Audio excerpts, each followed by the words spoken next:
Tonight at 6, we are tracking the potential for severe storms across central Indiana, and we want to keep you prepared for what's to come.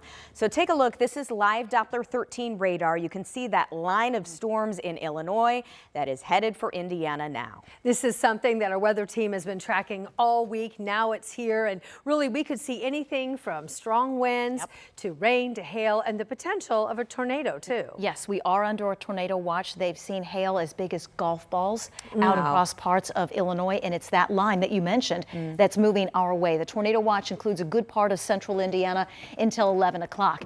Even if you are east of this watch, we expect the watch to be extended and expanded to include our eastern counties as we continue to monitor this line of severe storms. Tornado watches, a PDS tornado watch for Evansville and Point South. That's where we've had a couple of confirmed tornado warnings in the western sections of Tennessee. They are severe thunderstorm and at times tornado warnings within this line that is approaching the state line. Radar is still quiet. However, we don't see this very often. The tornado probability at 15% for most of central Indiana, and the model data here showing us rotation streaks, or that possibility. There are lots of them across central Indiana, so that's one of the impacts, along with damaging wind, large hail, heavy rain that could cause flooding. What you can do now, have a backup plan for outdoor activities, know that safety plan, have several ways to get warnings, and make sure you have WTHR Plus downloaded on your TV. It is free, and there you will find extended weather coverage this evening.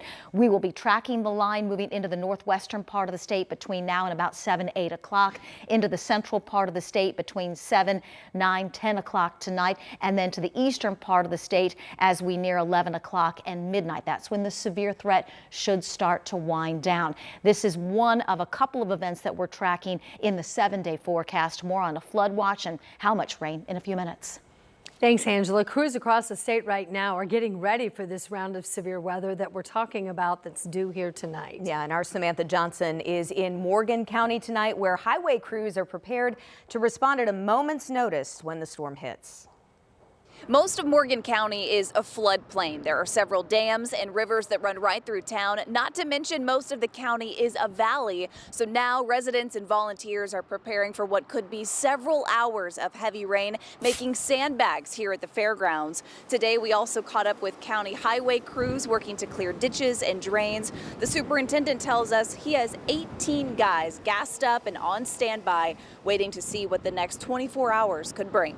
We have checked the floodgates, made sure the keys and everything's working on the gates. The gates don't have any problems. There will be trees falling during this time as well, and that's always a problem because we're in a wooded area as well.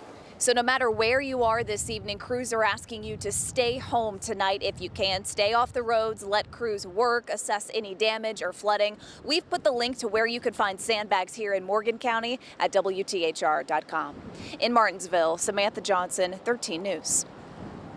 All right, helpful information. Sam, thank you. So with that severe threat, we do want to keep you ready. So be sure to download WTHR Plus to follow live Doppler 13 radar, stream in-depth forecasts, and watch our extended weather coverage all night long. You can download the app for your TV right now on Roku, Fire Stick, and Apple TV.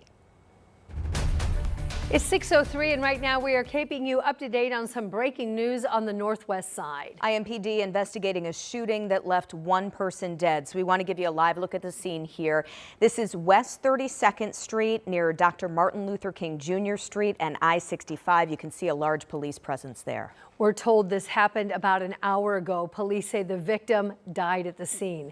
As of right now, police have not said whether anyone has been arrested. We do have a crew there taking pictures and gathering information, and we're working to learn more about what happened. And as we get that information, we'll update you here on air and on all WTHR platforms. Remember this scene from last week after that water main break on the east side? It impacted a large portion of the city for days, impacted water service to thousands of neighbors and businesses. And now tonight, Citizens Energy Group said the water pressure should be back to normal. However, it's still not clear what caused that break there in the first place. Yeah, and this is a question our Marion County reporter Lauren Kostick has been looking into today for us. Most importantly, if this can happen again. This road here on the east side is still closed after that massive water main break. Crews have repaired the main, but they still need to fix the road. And now we're learning that pipe dates back to 1960. And get this, it's not even the oldest one here in Indy. Water gushing through the streets for hours last Thursday. They said it was almost white capping coming down the side road into the doors of the building. They had about 5 minutes to get everything secured and get out. Thousands of neighbors on the east side left with dried up faucets. That evening, Citizens Energy Group managed to get the water on, but a boil advisory continued. This specific break is an anomaly in that it's a transmission main. It's extra large. Ben Easley with Citizens explained the break is rare, but it's far from the first in Indy and likely not the last. The utility provider manages about 4,500 miles of water mains, each one installed at a different time with different material. But surprisingly, age isn't always the culprit for a faulty main. We have a water main that's in the exact same spot that was put in 1906, and that one is functioning fine. And we have water mains as old as the late 1800s when they were installed, and they're still functioning well. And these breaks are more common than you think. Citizens estimate several hundred a year, with majority never impacting customers. Yes, we do have main breaks happen regularly throughout our year, and yes, we look to spend those capital dollars to replace, where possible, the locations that are most likely to fail. Saying replacing the whole system wouldn't just be inefficient, but also cost billions, ultimately jacking up rates for customers.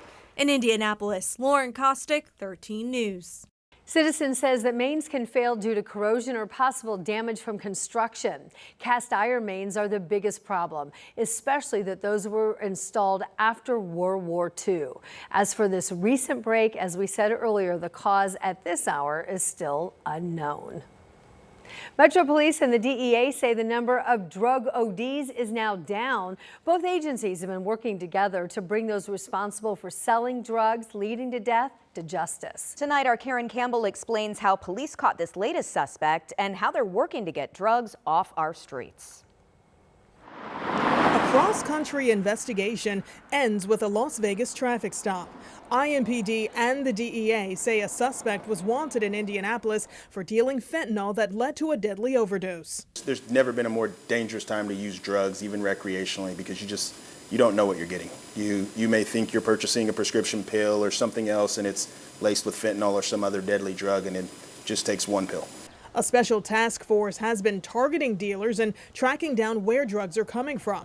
The team has made 3 arrests in 2 weeks. We build on those investigations to understand what city or state they're getting the drugs from, and of course what country. And then we do our best to hold all those people accountable and charge them all in separate type investigations. Authorities say their work isn't over, getting drugs off the streets of Indianapolis to keep Hoosiers safe. Karen Campbell, 13 News.